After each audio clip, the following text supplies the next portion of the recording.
Olá pessoal, sejam bem-vindos a mais uma aula do nosso curso. Nessa aula daremos continuidade à parte de controle de acesso ao nosso sistema, ok? Então a gente conseguiu deixar aí o Spring Security rodando certinho, ok? A gente foi lá, cadastrou alguns usuários direto no banco, né, para poder acessar o sistema.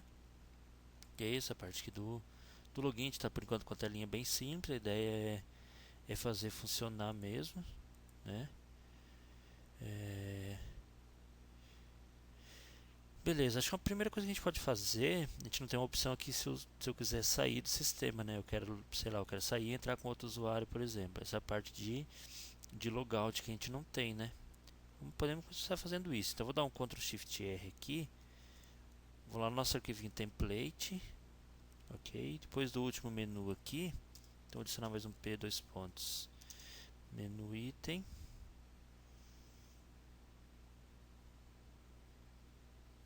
Onde é que tá? Menu item.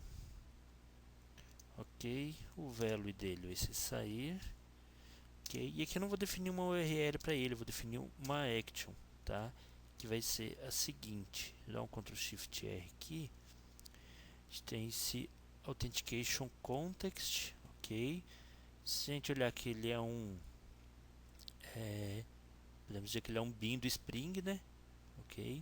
A gente tem quatro maneiras aí quatro anotações, né? Não quatro maneiras, quatro anotações que a gente pode também fazer é, pelo application context lá, mas a gente tem quatro anotações que a gente define que ele é um bin do Spring, né? Que é o arroba service, que a gente tem usado bastante, o arroba controller, o arroba repository e o arroba component, ok? Então nesse caso, como ele está usando o arroba component, eu tenho esse authentication context, então eu vou copiá-lo daqui, ok? Eu posso acessá-lo através de uma URL e aqui eu vou chamar o método que tem aqui dentro dele, que é o logout, ok? Então o logout ele invalida, né? Ele mata a minha sessão, ok? E ele faz um redirecionamento para uma página específica que ele vai saber, né, que seria um padrão do Spring Security, que ele vai saber que é para ir lá para a página de login, ok? Então aqui é Authentication Context.logout, ok?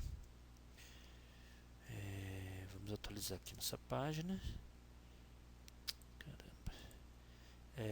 Agora tem o botãozinho de sair aqui, cliquei, então ele vai fazer o. Aqui tem só um problema que a gente tem que ver depois. Que a gente ainda não tem esse main.jcf, né? Que seria a página padrão para onde ele vai redirecionar. E eu vou tentar curso manutenção, por exemplo. Já está aqui. Ok. Então, por enquanto eu vou sair. Só que se eu tentar acessar aqui a página, sempre que eu entrar tentar acessar a página padrão, ele vai dar o erro para mim. Daqui a pouco a gente vai resolver isso aí, tá? Depois colocar esse main aí como uma página inicial do nosso sistema, alguma coisa assim. Mas o mais está tudo ok. Acessar as URLs existentes estão aí. Tá? A gente vai dar uma melhorada nessa aqui também, né? Colocar uns ícones. Mais pra frente eu vou mostrar outras maneiras de trabalhar com menu, alguns menus na vertical aqui. Por enquanto a gente pode deixar assim. Então a ideia para essa aula, pessoal, é a gente poder fazer a tela de cadastro de usuários. Tá ok? Não faz sentido a gente ficar cadastrando o usuário no banco, né? Tá? Então a ideia é isso aí. A princípio a gente vai ter dois tipos de usuários no nosso sistema, okay? Que é o usuário professor e o usuário aluno. Okay? Depois a gente pode pensar no usuário administrador, alguma coisa, sei lá, um usuário visitante. O usuário visitante talvez não faça sentido, mas a gente tem algumas páginas do nosso sistema que não precisa de controle de acesso, a pessoa não precisa estar logada para acessar, né? Mas enfim, vamos começar a fazer então essa parte de fechar esse Authentication Context, o template. Vamos fazer essa parte de cadastros, tá? Na verdade, o cadastro daqui a pouco. A gente vai trabalhar da seguinte forma, pessoal. Então, o usuário aqui, ó, tá? A gente vai torná-lo a classe abstrata, ok? Então, a gente não vai ficar ter usuários do tipo apenas usuário. Então, ou ele é um usuário aluno ou é um usuário professor, tá ok? Então, o usuário que a gente deixa com uma classe abstrata. A gente vai trabalhar também com o seguinte, aqui a gente vai precisar informar. Opa, como eu vou trabalhar com herança aqui, apesar que, peraí, já, já volto nisso aqui. Vamos fazer por partes mesmo. Tá? Só que a primeira coisa que a gente precisa, pessoal, então vamos criar essas duas classes, que vai ser de usuário aluno e usuário professor. Então eu vou vir aqui, pode ser no pacote modelo mesmo, ok? Vou clicar aqui no pacote, Ctrl 3, vou criar uma nova classe, que eu chamo de usuário aluno, não finish. A princípio eu só vou informar então que ele estende de usuário, tá ok? Vou vir aqui, vou Ctrl 1 com o cursor, eu posso parar o mouse aqui em cima, vou pedir para ele adicionar o serial verso para mim, ok? E por enquanto essa, a gente vai começar, pessoal, fazendo a tela de cadastro do usuário professor, tá? Vou cadastrar o usuário aluno só para deixar aqui, ele vai criar a tabela para mim também, mas por enquanto a gente vai mexer mesmo com a parte de professor, tá? Então vou vir novamente no pacote aqui, Ctrl 3, vou criar uma nova classe que chama de usuário professor, ok? Novamente ele vai estender de usuário, ok? E aqui tem um detalhe importante, pessoal, que a gente precisa informar também que isso aqui vai ser uma entidade do meu banco, então vou usar o @entity, ok? E eu não preciso informar a chave primária dele, tá ok? Então a gente vai ver, teve algumas aulas recentes de Hibernate que eu mostrei como trabalhar com essa parte de herança, tá ok? Mas como a gente vai estar trabalhando com herança aqui, então a gente não precisa informar, né? Digamos que vai herdar essa chave primária lá da tabela usuário, de onde ele está estendendo, tá? Só vir aqui adicionar um serial verso para ele não ficar amarelinho. E aqui, pessoal, mais para justificar a herança, talvez a gente pudesse até deixar classe desse tipo aqui. Vamos só colocar um private string, sei lá, grau instrução. Ok, grau instrução. Depois é para os professores, sei lá, ensino superior, mestrado, ensino médio, alguma coisa assim, tá? Ponto 3, GGAS. Se pensar algum atributo melhor, pode colocar aí também, tá? Ok. No princípio, eu acho que é isso. Depois a gente vê se precisar do ícone do hashcode. Então, eu só vou informar um @entity, ok? Vou informar aquele assistente de usuário e a princípio é isso. Vamos voltar na classe usuário aqui, pessoal. A gente fez bem simples, né, inicialmente, mas para a gente poder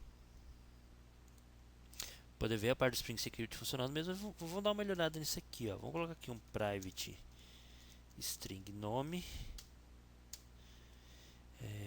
Vamos colocar um private string e-mail e vamos colocar por enquanto um private boolean ativo, ok? Vamos aproveitar aqui, ó, tem alguns métodos. Vamos gerar o get7 primeiro. Aqui vou gerar depois do get do set 100. Então Ctrl 3, CGS, ok, marcar o ativo, e-mail e nome. Ctrl Shift F para dar uma organizada. E aqui, pessoal, nesses métodos, ó, tem um que é o get username. Eu estou retornando o login. Pode deixar o login mesmo. Só que aqui onde ele tem is enabled, eu posso retornar o ativo para ele. Tá, estou retornando sempre true, né? A gente passa a retornar o ativo aqui. Tá, mas aqui não tem muita importância não. Ok, mas daí a gente dá uma incrementada aí na classe usuário mesmo. Ok. Próximo passo, vou fazer rapidamente o serviço para essa parte de usuário professor. Então aqui no pacotinho serviço, Ctrl 3, então aqui vou criar uma nova interface. Então posso digitar aqui interface, selecionar a opção Create a Java Interface. E o nome vai ser usuário professor serviço. Ok, usuário professor serviço. Aqui vai ter um método public void salvar. Vou passar um usuário professor. Vamos ter a princípio um public void start todos. Ok, depois a gente vê se precisa mais alguma coisa. Usuário professor. Ok, deixa eu copiar esse nome aqui. Vou vir aqui agora no pacote serviço implemente, Ctrl 3, vou criar uma nova classe, vou colar aquele valor, usuário, professor, serviço, e vou adicionar o IMPL, tá? Mas para a gente seguir esse padrãozinho de nome do Spring, ok? Quer dizer, o padrão não é do Spring, né? O padrão é meio que, geralmente quando você trabalha com Spring a gente usa esses valores, mas não precisa necessariamente ser, né?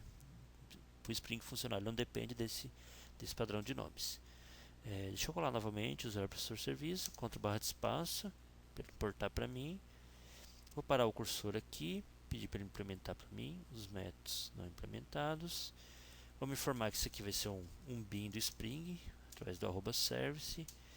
Vamos usar o @transactional, né? Isso que a gente já viu em outras aulas. Eu vou salvar um professor, vou precisar disso aí.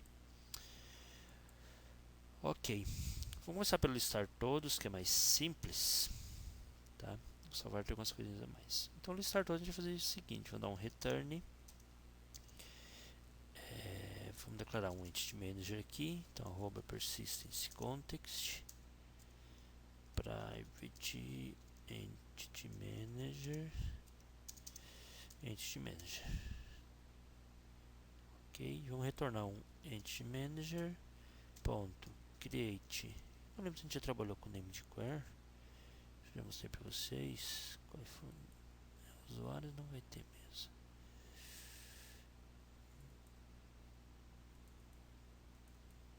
Acho que a gente não usou ainda, tá na hora da gente usar então. Tá, a gente já usou sim. Lá em matrícula a gente usou. Então aqui a gente vai usar a mesma ideia de fechar essas aqui, tipo curso, aluno, cidade, curso. Vamos voltar para o usuário, professor, serviço implemente. Então vou usar o método create name de query, ok, e aqui vou usar o usuário professor ponto listar underline todos. Vou vir aqui Ctrl 1, pedir para ele criar para mim. E aqui a princípio vamos retornar o objeto inteiro mesmo. From usuário professor, ok. Aqui depois do @entity, name de queries no plural do Javax Persistence, abre parênteses, abre chaves, e aqui a gente vai ter uma name de query que vai ser name de query. Então, name igual usuário professor ponto listar todos. Lembrando que a gente usa como o nome da query a própria query, ok? O nome tem que ser uma coisa única, o nome de uma name de query, né, tem que ser único para toda aplicação. Então, usando a própria consulta como nome da name de query, dificilmente a gente vai ter isso duplicado, né?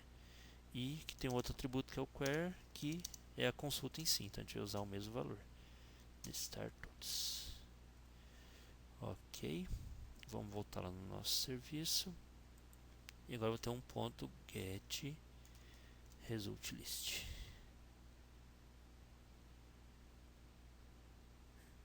Essa void listar todos está triste, hein? Esse é um list de usuário professor. Ok, só vou copiar isso daqui. Vai vir. E vou lá no serviço, também vou substituir de void para uma lista de usuário professor. Ok. Aqui esse amarelinho, tá? Se quiser mandar adicionar essa anotação aqui em cima para ele sumir. E aqui, pessoal, vai ser a parte mais complicadinha, na verdade, tá?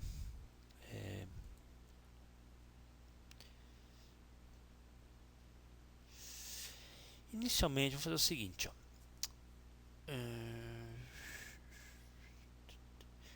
Qual que vai ser a ideia aqui, né, pessoal? A gente pode definir várias maneiras de a gente trabalhar isso aí, mas vai fazer lá na tela de cadastro, na verdade. Eu só vou informar o nome de um usuário, vou informar o e-mail desse usuário, vou falar se ele é ativo, no caso do professor, vou informar o grau de instrução, tá ok? A parte da senha, a gente vai gerar aleatória, tá? Qualquer ideia? Então, gerar a senha aleatória e mandar um e-mail para o usuário informando, ó, seu usuário foi cadastrado no nosso sistema, o login para acessar esse aqui e a senha essa aqui, tá ok? E além disso a gente vai criptografar essa senha também para salvar no banco. Lógico que a gente vai mandar a senha normal para o usuário, né? Mas o banco ela vai ficar criptografado. Então por isso que e a gente vai fazer isso nesse método aqui. Então ele é um pouquinho mais complicado mesmo, ok? Tá. A princípio vamos fazer o seguinte, ó. Fazer isso aqui, ó. Usuário professor ponto. A gente vai informar só o e-mail lá na tela. A princípio a gente vai usar o e-mail como login dele também, tá ok? Então usuário professor.set login vai ser o que? Usuário professor.get e-mail, tá ok? Se estiver rodando isso vai ficar um pouco mais claro.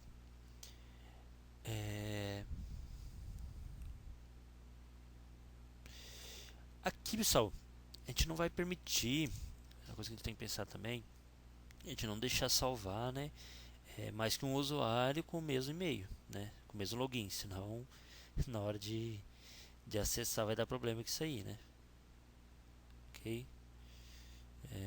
Problema sim, pro Spring Security, talvez não, eu vou mandar buscar um usuário pelo e-mail, né, cadê esse método que faz isso? A gente já tem isso, né, lá no usuário serviço implemente, a gente já tem esse método, ele manda retornar o primeiro, se não tiver dois com o mesmo login, ele vai encontrar o primeiro. Só que eu mandei buscar o meu. Se existe o outro, né, com o mesmo login que o meu, provavelmente a hora que ele encontrar o outro primeiro, provavelmente a hora que eu informar minha senha, ele vai dizer que está incorreta, tá? Então, mais questão pra gente não se perder mesmo, tá? Não, o Spring Security vai aceitar, para ele não tem problema, mas pra gente não se perder. Então, a primeira coisa que eu vou verificar vou mandar buscar aqui pode ser um usuário mesmo, ó. Mandar buscar um usuário, ok? Usuário que eu vou chamar de usuário salvo, ou usuário mesmo login, alguma coisa assim, ok? Deixa eu pensar.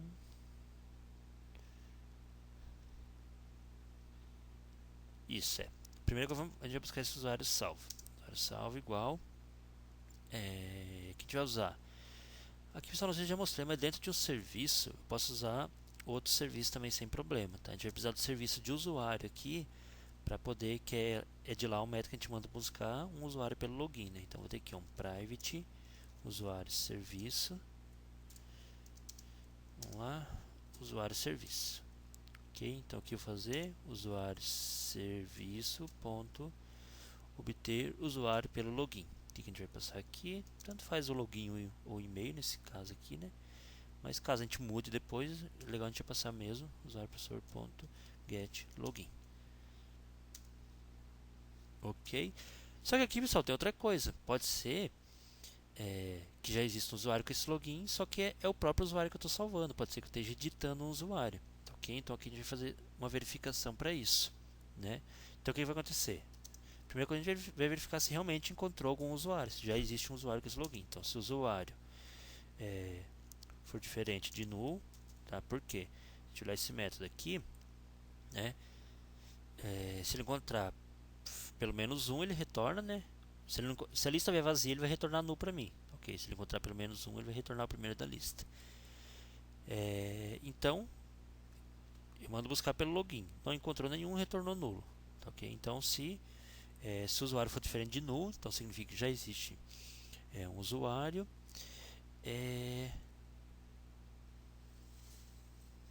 E aqui eu vou fazer o seguinte, pessoal. E esse usuário que eu busquei, então, usuário salvo ponto get id,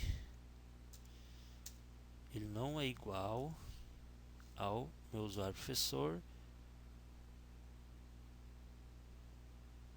ponto get id. Opa, o Eclipse sempre faz isso comigo. Ponto get id. Só fazer aqui, já vou explicar uma coisa importante aqui também, pessoal. Aqui, deixa eu quebrar aqui. Que tamanho de fonte que eu estou usando aqui? Tá pequeno para vocês? Fontes, colors and fonts, edit. Tá pequeno, né? Acho que eu havia mudado em algum momento e ficou pequeno. Vou mudar aqui para 18. Ok, apply. Beleza. Tá. Então acontece, pessoal, encontrou já um usuário. Eu preciso então preciso verificar se encontrou um usuário e esse usuário que encontrou não é o mesmo que eu estou tentando salvar, ok? Que seria no caso eu estar editando. Aqui é importante, pessoal, fazer essa verificação nessa sequência aqui, tá? Por quê?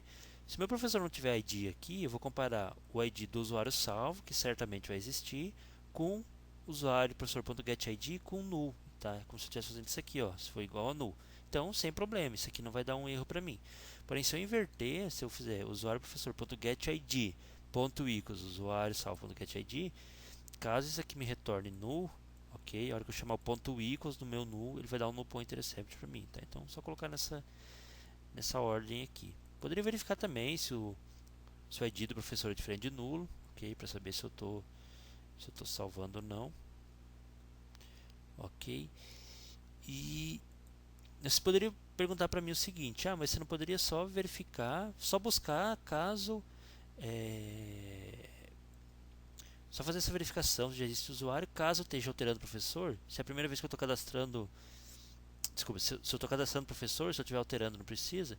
Pode ser que eu estou alterando e eu fui lá e cadastrei um novo e-mail para esse professor que é igual a um outro e-mail já existente no sistema, tá? Então a gente acaba travando isso aí também. Acho que eu enrolei vocês, eu não expliquei muito bem, não, não ficou muito claro. Mas talvez na prática seja mais. Mas a ideia é isso aí, o correto é a gente buscar mesmo o usuário primeiro, independente de eu estar cadastrando um professor novo ou estar editando um existente já. Ok? Deixa eu ver quanto tempo que tem aqui, 21. Tá, vamos dar uma finalizada nisso aqui.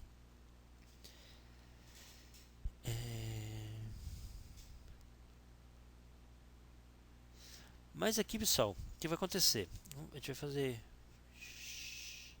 Só mostrar aqui o que vai acontecer para a gente volta para a próxima aula já fazendo isso aqui.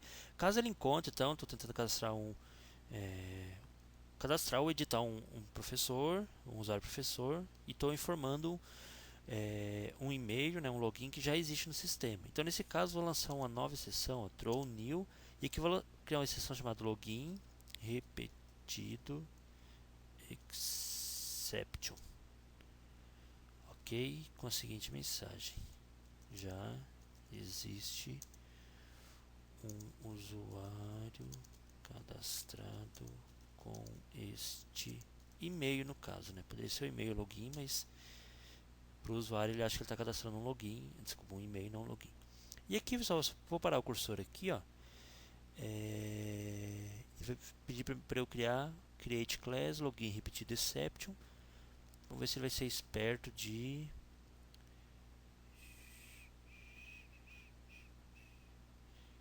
sim, ele já estendeu de exception aqui. Beleza. Só vou mudar só o pacote aqui, ó. Vai ser escola música ponto exceptions. Ok? Talvez não exista, ele vai criar. Deixa eu dar um finish aqui. Tá. Era para ter mandado já implementar algum método. Mas enfim, ele criou para mim o pacote exception já. Essa classe dentro desse pacote. Aqui, pessoal, deu a impressão que ele criou no lugar errado, tá? Mas não é. Se eu vier aqui dar um refresh no projeto inteiro, ele vai jogar o pacote exception aqui pra cima. Exception. Não tinha nenhum pacote parecido, não. Tá, eu vou encerrar essa aula por aqui, pessoal. Próxima aula a gente volta para dar sequência, tá ok? Vou só implementar esse método aqui, que eu vou mostrar como fazer pelo Eclipse mesmo, e a gente dá continuidade nessa parte aqui. E próxima aula vai ser legal, a gente vai criar uma classe, um método para criar uma senha aleatória pra gente, ok? A gente vai ver como criptografar essa senha e já deve dar início à parte também de... Não, acho que o envio de e-mail a gente pode deixar para depois. A gente imprime no console a senha que ele gerou, só para a gente poder acessar o sistema, né? E depois a gente faz o envio de e-mail. Faz primeiro a tela e tudo mais, depois a gente faz o envio de e-mail. Ok, pessoal? Um abraço e até a próxima.